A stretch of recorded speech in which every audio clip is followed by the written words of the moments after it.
Para partir nuestra predicación o el tema del día de hoy, me gustaría invitarles que puedan buscar Mateo, capítulo 5, versículo 9.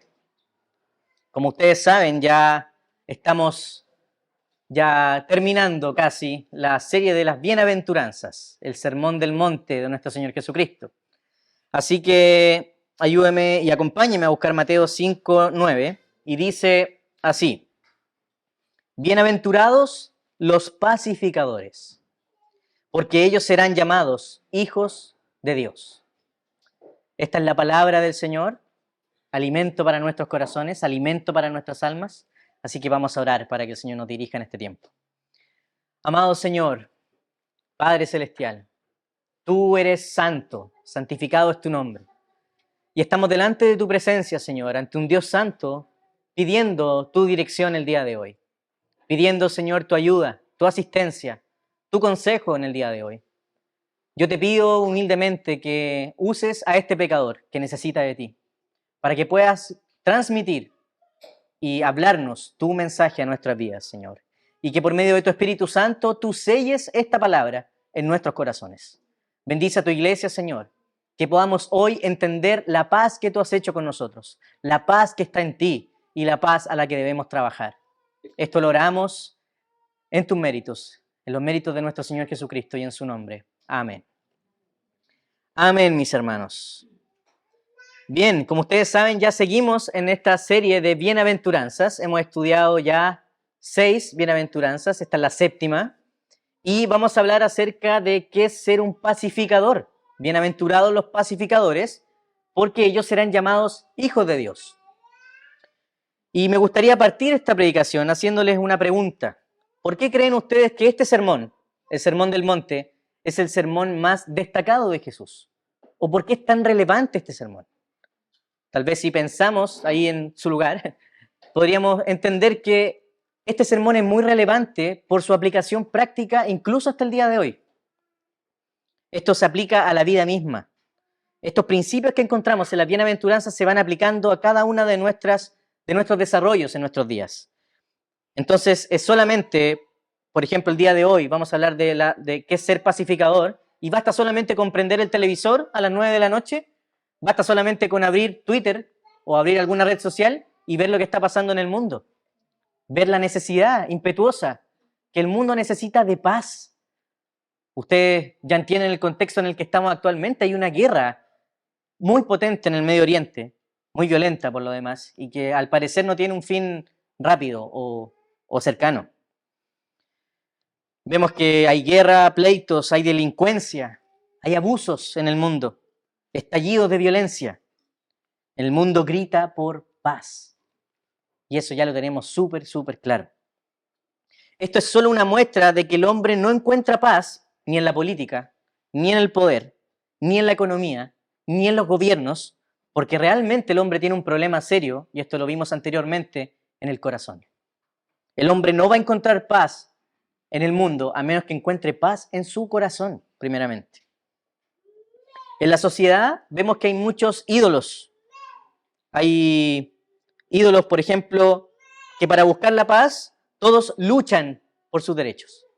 Esto es como paradójico, ¿no? El que quiere paz tiene que ir a luchar por esa paz. El que quiere igualdad de derechos va a la calle, ¿cierto? Y se manifiesta y lucha por sus derechos. Parece contradictorio que para buscar paz hay que luchar.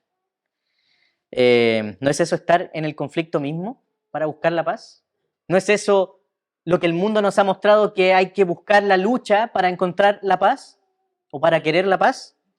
Entonces, prácticamente vamos a ver esto el día de hoy y vamos a ver 3 puntos.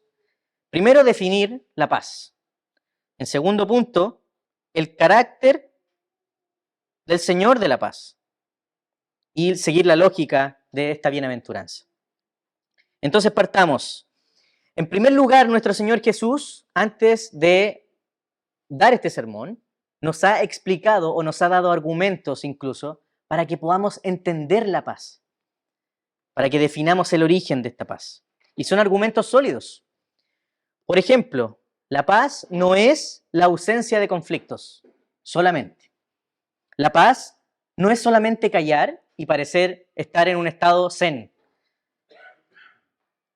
La paz no es guardarse las cosas, sino una acción de dar justicia y la justicia de Dios. En Lucas 1:79 se nos dice que Jesús vino al mundo para encaminarnos por caminos de paz. En Juan 16:33 nos dice el Señor Jesucristo: estas cosas os he hablado para que en mí, dice el Señor, tengan paz. En el mundo tendréis aflicción, pero confiad, porque yo he vencido al mundo.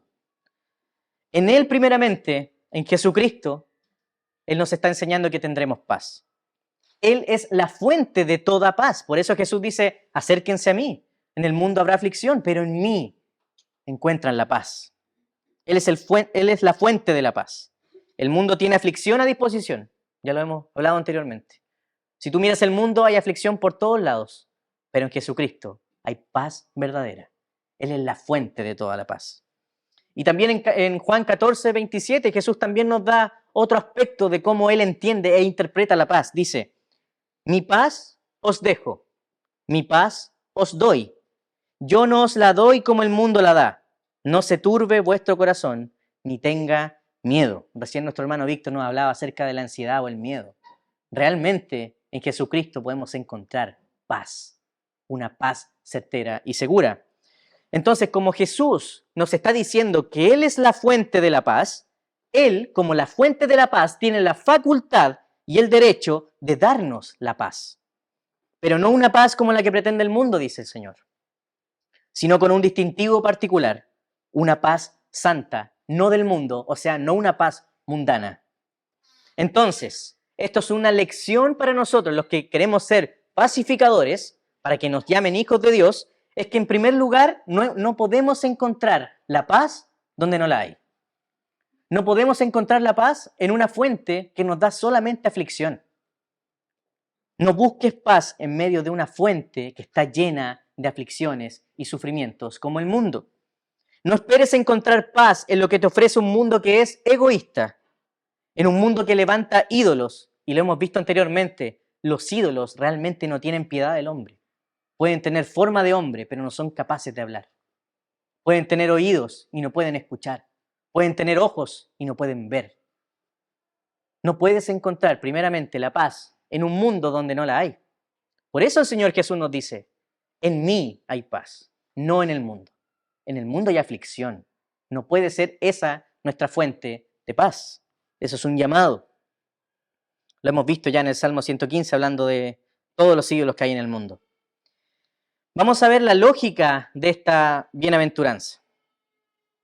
No es casualidad, como ya hemos visto en esta serie en particular, que este tema tan importante como la paz venga después del versículo anterior. ¿Se acuerdan? ¿Cuál era el versículo anterior? El hombre debe tener un corazón puro, limpio, ¿cierto? Porque es imposible ver a Dios si el corazón no está puro. Entonces, después de esta gran frase teológica profunda, ¿cierto?, de hablar del corazón puro, nuestro Señor Jesucristo, ¿qué nos dice? Ahora deben ser pacíficos, deben buscar ser pacificadores, porque serán llamados hijos de Dios. Tiene una lógica, tiene un camino. Recuerden que las bienaventuranzas no es una lista para cumplir check, check, check y alcanzar la salvación, sino que las bienaventuranzas apela a algo más profundo, ¿cierto? Es como una red, se entrelazan unas a otras, tienen relación con las anteriores, las anteriores. Hay una relación profunda. El Señor nos está exigiendo todo de nosotros. Todas tienen relación entre sí y hay vínculos. Por ejemplo, la pobreza de espíritu que hemos visto anteriormente tiene mucha relación con ser misericordioso.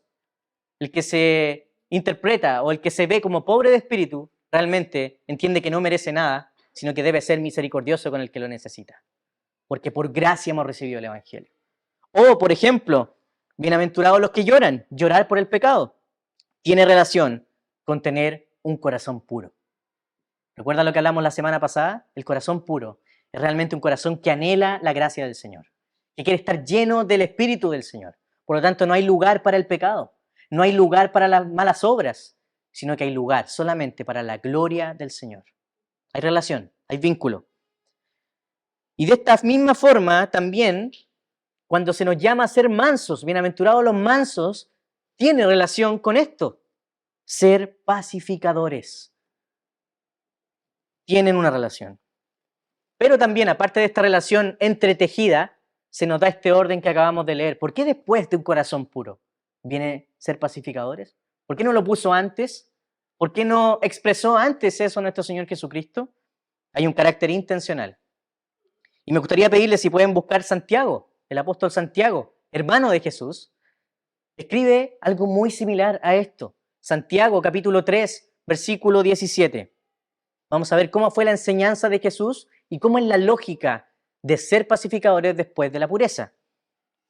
Santiago 3:17 dice, pero la sabiduría que es de lo alto, Santiago está hablando qué significa alcanzar la sabiduría, primeramente dice es pura y después pacífica, amable, benigna, llena de misericordia y de buenos frutos, sin incertidumbre ni hipocresía.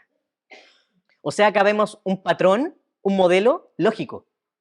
El apóstol Santiago, ¿qué ha hecho? Ha escuchado las enseñanzas de su Señor. Ha escuchado las enseñanzas de Cristo. Creció con Él. Por lo tanto, entiende este carácter. La verdadera paz que se trabaja debe venir de un corazón puro. La sabiduría de lo alto, de acuerdo a como nos dice Santiago, debe ser pura y pacífica. Parece que el orden de Santiago es precisamente el mismo orden que vemos en las bienaventuranzas. De hecho, el libro de Santiago tiene mucho que ver con el Sermón del Monte. Tiene mucha relación. Entonces, no busques hacer la paz, y ojo, el término hacer la paz, ser pacificador es hacer la paz, si hay ídolos en tu corazón. La relación pureza del corazón y ser pacificador, ¿qué significa? Que para trabajar en la paz, para ser un pacificador, tu corazón primero debe estar en regla. Tu corazón debe ser tratado.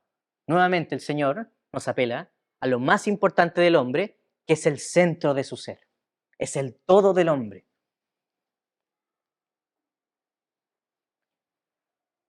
Por ejemplo, cuando hemos visto que hay conflictos militares, conflictos de países entre otros países, lo que hacen ellos es hacer tratados de paz, pero realmente esa paz llega hasta un límite. Esa paz tiene condiciones. Se dan la mano dos gobernantes, pero realmente en ese apretón de manos hay entre líneas. El que aprieta la mano más fuerte le está diciendo al otro, hay paz mientras tú no me hagas daño, porque te voy a responder. Hay paz, pero dentro de mi gobierno me estoy equipando año a año para ver que si tú no respetas esta paz, voy a ejercer violencia, no va a haber paz. Entonces, cuando queremos encontrar paz en el mundo, realmente lo que estamos haciendo es buscar este mismo origen. El mundo nunca te va a ofrecer paz, ningún movimiento social, ningún movimiento político, ningún movimiento ideológico te puede ofrecer la plenitud y la paz en tu corazón. ¿Por qué?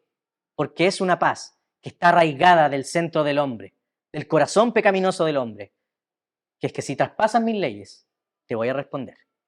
Si traspasas mis leyes, voy a ejercer violencia. Entonces, no podemos anidar ídolos en nuestro corazón, no podemos anidar visiones políticas, económicas, ideologías en un corazón que quiere ser un pacificador. El Señor no nos llamó a esto. El Señor nos llamó a ser pacificadores, trabajar en la paz con un corazón lleno completamente de su gloria. Entonces no podemos buscar paz para nuestra conveniencia, sino que la paz que debemos buscar debe en primer lugar venir de un corazón puro, como hemos dicho anteriormente, lleno del Señor. Esta es una manera sabia, dice Santiago. Así lo entendió Santiago y lo escribió, porque puede hacer un efecto en las acciones de paz que podamos hacer. Pero Jesús sigue dándonos luces acerca de lo que Él considera cómo trabajar la paz. En Mateo 10:34, nuestro Señor Jesucristo dice lo siguiente: no penséis que he venido para traer paz a la tierra, no he venido para traer paz, sino espada. Pero tú dices, wow, esto es como contrario, Jesús se está contradiciendo. Nos está llamando a ser pacificadores, pero Él dice que viene a traer espada, violencia. Esto se debe interpretar de una forma muy particular.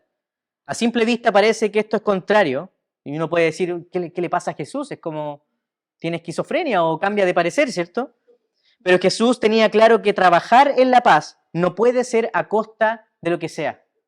Trabajar en la paz no debe ser estar alejado del conflicto, sino que para trabajar la paz, Él tiene que entrar en el conflicto, para hacer la paz en medio del conflicto. Para ser pacificador no significa que es una paz pasiva.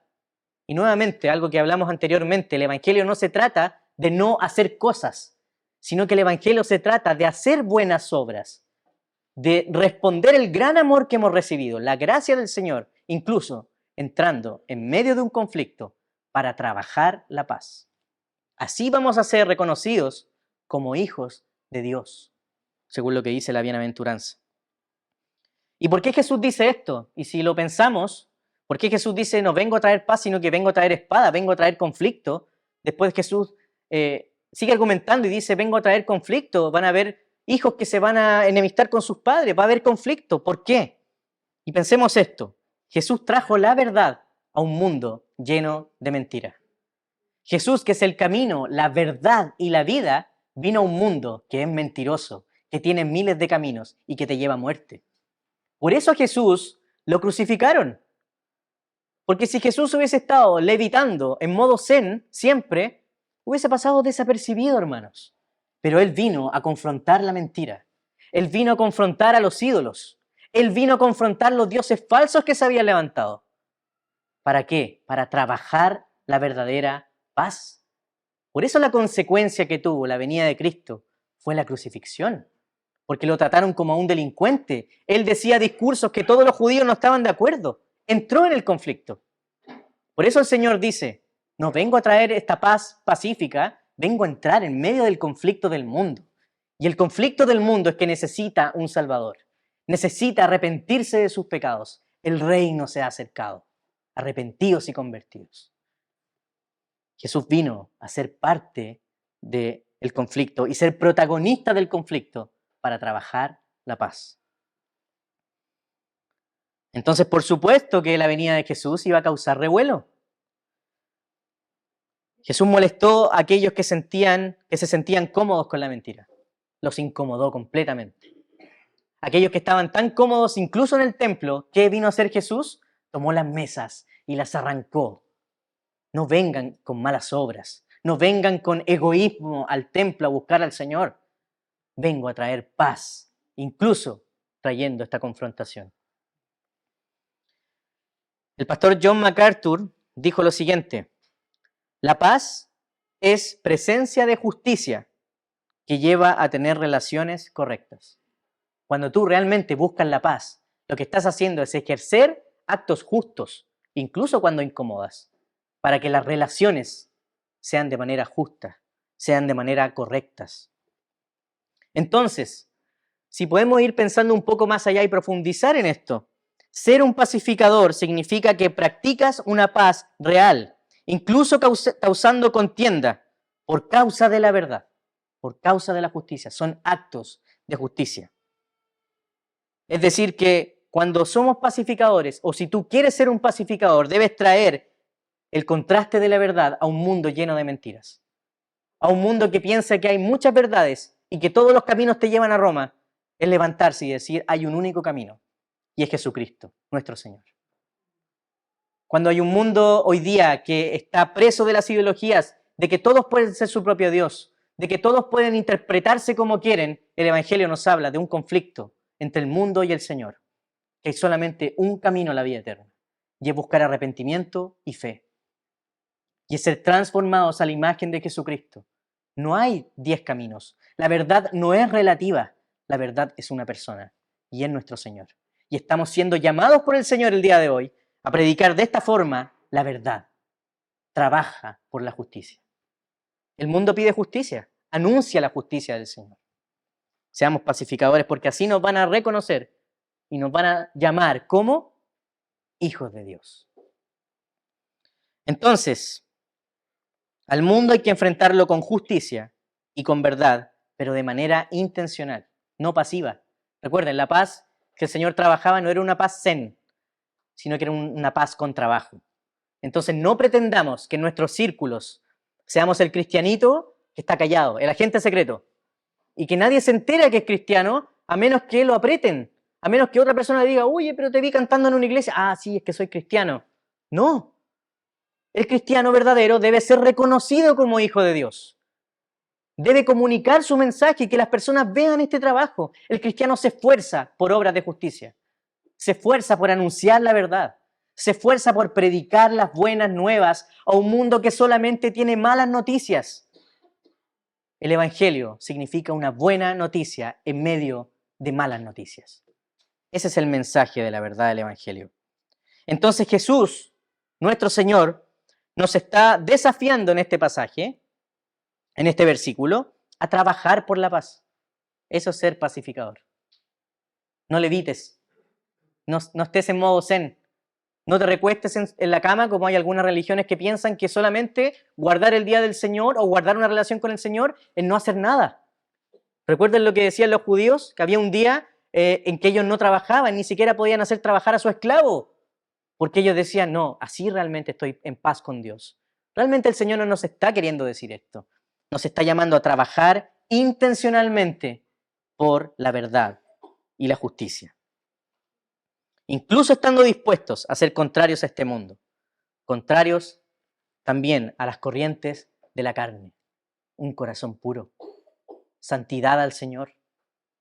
Si queremos trabajar la paz, no puede haber pecaminosidad en las cosas que hagamos, incluso haciendo las cosas de la iglesia, incluso trabajando en ministerios de la iglesia. No podemos buscar cosas entre medio, entre líneas, orgullo, ego, vanidad. No podemos. Un corazón puro nos lleva a entender que la verdad se trabaja, la justicia se trabaja, se anuncia la paz del Señor. Eso es ser un pacificador. No olvidemos que no podemos ser pacificadores a menos que no hayamos tratado el pecado como las anteriores 6 bienaventuranzas. En todas las bienaventuranzas anteriores se nos ha hablado acerca del pecado que debe ser tratado en nuestro corazón. Entonces tratemos con nuestro pecado, examinemos nuestro corazón. Recordemos esta red de bienaventuranzas que se entreteje y que tiene una verdad muy profunda. Recordemos, pureza, santidad intencional. El domingo pasado hablábamos de esto, el Señor nos exige todo, absolutamente todo de nosotros, el corazón del hombre. ¿Por qué? Porque Dios nos llama y ha hecho una obra radicalmente. Él nos sacó de las tinieblas a su luz admirable.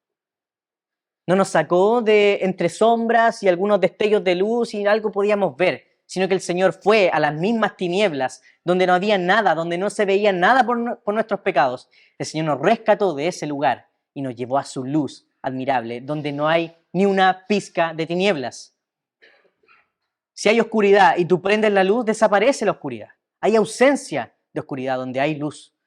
De esa forma radical, el Señor también nos ha llamado a trabajar en la verdad, a trabajar en la paz del Señor. No puede haber oscuridad ni tiniebla en tu vida. Debemos ser llenos del amor del Señor. Y para eso debemos estar en cuenta. Y para eso debemos entender el mensaje de nuestro Señor Jesucristo, arrepentidos y convertidos, porque el reino del Señor se ha acercado. Está acá. Un corazón puro nos lleva a trabajar como pacificadores y seremos reconocidos y seremos llamados como hijos de Dios. No solamente por el mundo, sino que principalmente seremos llamados por Dios, sus hijos. Qué glorioso. Entonces Dios nos llama de manera radical de las tinieblas a la luz y de que nuestro corazón radicalmente esté puro para trabajar la paz del Señor. En Hebreos 12:14 dice lo siguiente: seguid la paz con todos y la santidad, dice Hebreos, sin la cual nadie verá al Señor. Hay un vínculo entre seguir la paz, entre trabajar la paz y la santidad. ¿Ven el patrón? El mismo patrón lógico. Un corazón puro nos lleva a ser pacificadores. De la misma forma, Hebreos nos está diciendo, sigan la paz primeramente con santidad. Busquen la santidad intencional. Santidad no es solamente no pecar, santidad es conocer al Señor, amar al Señor por sobre todas las cosas. Esta semana me escribió un querido amigo de Santiago, no voy a decir su nombre, pero me dio permiso para hablar. Y este hermano me pidió un consejo y él me decía, escuché tu predicación la semana pasada y realmente me di cuenta que no tengo un corazón puro y quiero ser purificado por el Señor. ¿Qué tengo que hacer? Y mi respuesta no fue, mira, ve las 6 predicaciones anteriores para que haga una lista y listo. Sino que la respuesta de esto fue, ¿amas al Señor? ¿Lo amas completamente? Reflexiona esto en tu corazón, porque si lo amas verdaderamente, vas a amar su palabra, vas a amar la comunión con Él. Es como tu cónyuge. Hace unos días atrás estuve muy enfermo y mi esposa me dice, voy a quedarme afuera en la casa de mi mamá con María Ignacia, porque si no nos va a contagiar a las 2. Ok, le dije, bueno, entonces se fueron y estuve 2 días solo y me sentía tan vacío. Y aunque hablaba por videollamada y la llamaba cada rato a mi hija, pero veía sus juguetes, veía su ropa, veía los pañales y era, ay, no quiero estar separada de ella, no quiero. Veía las fotos que tengo con Trini en el velador y todo y yo decía, pero ¿por qué no está acá? Disfruto con ella. Nos reímos de bromas, cocinamos juntos, etc. ¿Qué pasaría si no me importara que Trini se fuera por 2 días? O si no me importara que estuviera fuera. Realmente no la amaría. No necesitaría estar con ella, pegado a ella. De la misma forma, tener un corazón puro, ¿qué significa? Anhelar al Señor. Amar al Señor. ¿Qué significa amar al Señor? Anhelar el contacto con Él, la relación con Él. No lo que el mundo te ofrece. No buscar paz en una ideología política, un partido político o una postura en un país tan dividido como este. Realmente buscar y trabajar la paz es estar lleno del Señor. Eso le decía a mi amigo. ¿Amas al Señor? ¿Anhelas su palabra? ¿Pasas tiempo orando y anhelando al Señor? Porque realmente de esa forma es la única manera, es la única fórmula que da resultado a tener un corazón puro. Llénate del Señor. Porque si no estás lleno, habrán otros dioses y no van a tener piedad. No van a tener piedad contigo. Entonces, siguiendo ya en el último punto, ¿cuál es el carácter de este Señor que nos habla acerca de la paz? ¿Cuál es el carácter del Señor de la paz? Sin duda Jesús es entendido más allá de nosotros como cristianos, sino que en términos históricos, la figura histórica de Jesús es de un pacificador. Tú le puedes preguntar a un filósofo, a un ateo, a un historiador, ¿quién es Jesús? Y te van a decir, no, es un tipo intachable. No se puede decir nada en contra de él. Te van a decir, no, Jesús, no hay falla moralmente en él.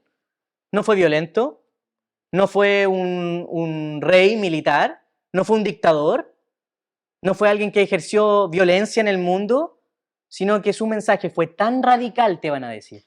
Y esto lo he escuchado incluso historiadores. El mensaje de Cristo fue tan radical que marcó la historia para siempre.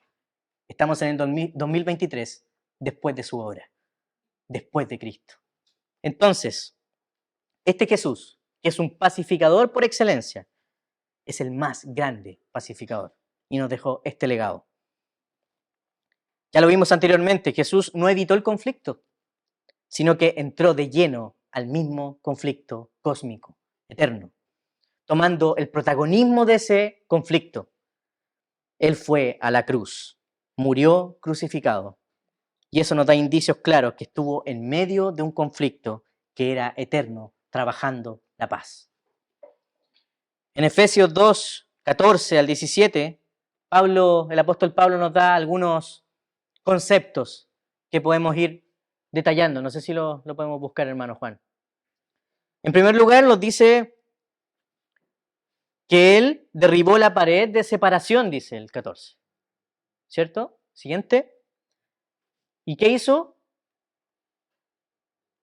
Bien, del 2 al 17 mejor ahí, 2 al 17. Bien, pero hay aspectos. Por ejemplo, en primer lugar, derribó una pared de separación.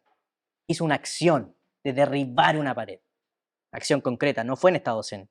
Segundo, en su carne abolió las enemistades. Hay vestigios en la carne de Jesús. Hay heridas en la carne de Jesús. Una obra pacificadora. En tercer lugar, también podemos ver que vino a reconciliarnos con Dios. hubo y Él efectuó un acto de reconciliación. Él mató las enemistades, las mató, y también anunció las buenas nuevas de paz. Entonces, este es el carácter del Señor, un carácter activo, una paz activa, no pasiva. Él trabajó la paz cósmica, una paz eterna. Entonces, de la misma forma, como lo vemos acá, el Señor nos llama a estar unidos a Él, a este pacificador, porque solo así podemos hacer el ejercicio de ser pacificadores. Solo así nos llamarán hijos de Dios, porque verdaderamente Él, nuestro Dios, es nuestra paz, como dice Pablo. Porque vino literalmente a tomar la mano de Dios y la mano del hombre y reconciliarlas en la cruz. Por eso Jesús fue crucificado con sus manos abiertas, uniendo la enemistad eterna que había, uniendo en el puente eterno que había entre Dios y el hombre. El hombre estaba en conflicto con la santidad del Señor. ¿Y qué hizo Jesús? Reconcilió. Tomó la mano del Padre, tomó la mano de un pecador y lo reconcilió para siempre en la cruz. Ahí expuso en la cruz a todas las huestes y lo expuso públicamente y dijo: estoy reconciliando a mi pueblo con el Señor para siempre, para toda la eternidad.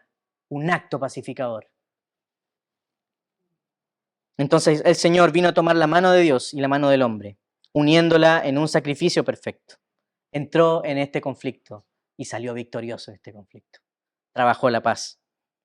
Él fue el agente que proveyó justicia y pago a precio no de paz pacífica, sino un precio de sangre. Cuando te haces una herida te duele y te sangra. Algunos pueden haber tenido alguna fractura o caída, por ejemplo, etc.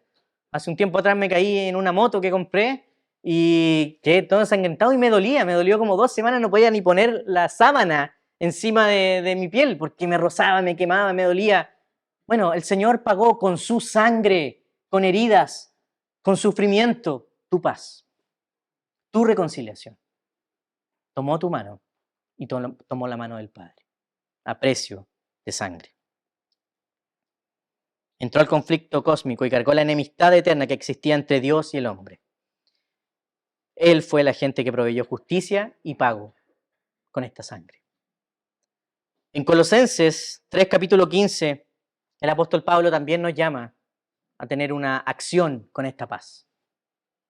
No se trata solamente de recibirla, oírla y dejarla guardada en un cajón, sino que el apóstol Pablo nos está diciendo en Colosenses 3:15, y la paz de Dios, ¿qué dice?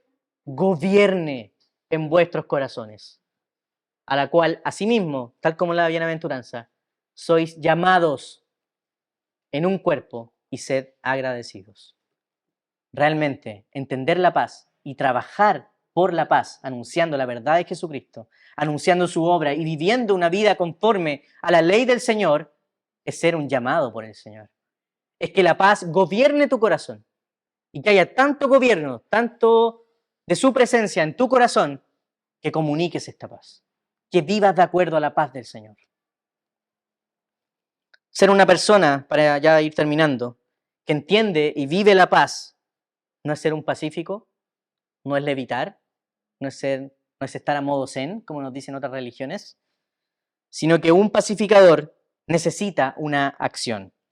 No es solamente que tengas paz para con Dios, porque esto ya es tremendo, que tengamos paz con el Padre para siempre, sino que tener paz con el Señor significa tratar todos tus pecados con el Dios de la paz. Estar en regla. Anunciar esta paz a otros. En Romanos 10:15, Pablo dice: hermosos son los pies de los que anuncian la paz.